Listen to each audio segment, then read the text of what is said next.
Bonjour à tous et bienvenue dans Les métiers de l'ombre. Aujourd'hui, je reçois Anaïs Gasparini qui va nous parler de son nouveau film qui est en production en ce moment, pardon. Anaïs, bonjour. Bonjour Samuel. Alors, du coup, on va parler directement du film. Alors, c'est quoi le scénario de cette histoire? Alors, on voit en fait Labeur de Lavour à travers les yeux de Maëva, qui est une jeune étudiante en journalisme, qui décide pendant les vacances de rendre visite à son ami d'enfance Jean, qui lui est dans une famille d'agriculteurs. Et pendant ce laps de temps, elle va se rendre compte que en fait, la vie d'agriculteur, c'est loin d'être tout repos. Et donc c'est une famille, qui a beaucoup de difficultés et voilà, qui s'entend pas forcément bien et suite à une tragédie, ils vont décider de tous s'unir pour sauver l'exploitation. Mais là, évidemment, le combat est loin d'être gagné.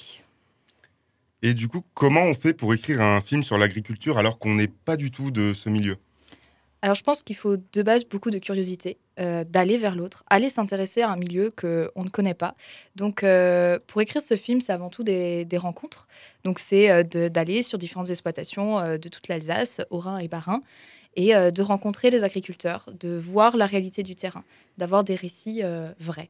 Et pour écrire du coup ce film, bien avant, quand j'ai eu l'idée du scénario, eh ben, il y a eu une grande phase de documentation sur le sujet. Donc pendant des heures, j'ai regardé des interviews qui ont déjà été tournées, des documentaires, pour essayer vraiment de comprendre c'est quoi leurs difficultés et comment moi, avec ce film, je peux les mettre en lumière, je peux les aider et inciter du coup les gens à faire de même. Ok. Et pourquoi avoir choisi cette thématique pour le film? Alors cette thématique, elle m'est venue, lorsqu'il y avait, les manifestations d'agriculteurs en ce début d'année. Moi, c'est quelque chose qui m'a touchée parce que je me dis: «C'est quand même les gens qui nous nourrissent. C'est grâce à eux qu'on peut manger, aujourd'hui, sans privation, aujourd'hui et demain d'ailleurs» et voilà, on mange tous 3 fois par jour. Nous avons tous besoin des agriculteurs et qu'ils soient dans des conditions, aussi précaires, pour moi, c'est intolérable et donc qu'est-ce que je pouvais faire moi à ma petite échelle? Ce que je sais faire, c'est des films et c'est pour ça que j'ai décidé de faire ce film pour vraiment, les soutenir. Ok. Et quelle est la démarche derrière ce film? Du coup, c'est un peu ce que j'ai C'est dit, plus ou moins précédemment, la même chose, mais ouais. voilà, le but, c'est vraiment, de faire prendre conscience au grand public que les agriculteurs ont besoin d'eux. Voilà, donc dans ce film, on aborde plusieurs thématiques, qui sont assez importantes. On parle des normes, européennes, on parle, du prix aussi des machines, toujours plus perfectionnées, qu'ils doivent acquérir, dont les prix, ils explosent. On parle aussi des critiques sur les produits phytosanitaires qui sont, employés. On parle aussi de l'agriculture bio. On parle aussi, bon, ça c'est un sujet un peu plus sensible, mais je pense qu'il était important, le suicide chez les agriculteurs.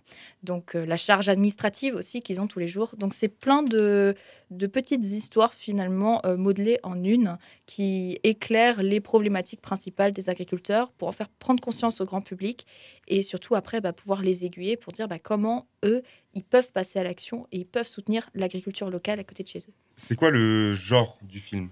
Alors, je sais que généralement, quand on fait un film sur les agriculteurs, on part souvent sur un bon gros drama.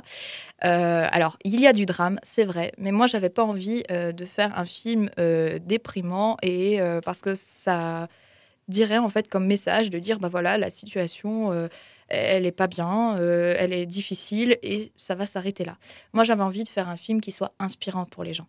Donc au début, donc j'ai vraiment écrit le scénario comme un téléfilm. Donc il y a du drame, il y a de la comédie, comme dans la vie, puisque je veux vraiment reprendre du réel.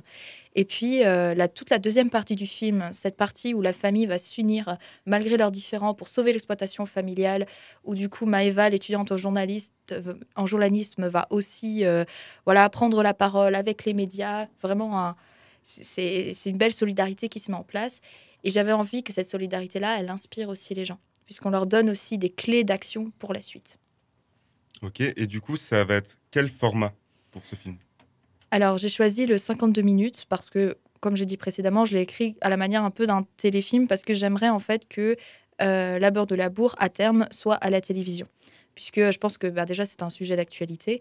Et voilà, j'ai envie aussi que les projets d'ACU Production voient plus loin. Et le 52 minutes aussi, à titre personnel, pour moi, c'est un très très bon entraînement pour le long métrage. Puisque voilà, on est une équipe de passionnés, très talentueuse, qui je pense ira très très loin. Et donc, on monte step by step. Et est-ce que ce film a déjà une date de sortie et où est-ce qu'on pourra le voir, du coup, à part la télé? Alors, effectivement, la télé, ça dépendra de mon travail par la suite. Mais vous pourrez voir le film le 14 décembre de cette année au Ciné Croisière de Cernay. Voilà, donc on parlera un petit peu plus tard, je pense, dans l'émission de cette grande soirée. Mais voilà, retenez bien, notez bien, le 14 décembre, vous avez une sortie officielle dans un cinéma.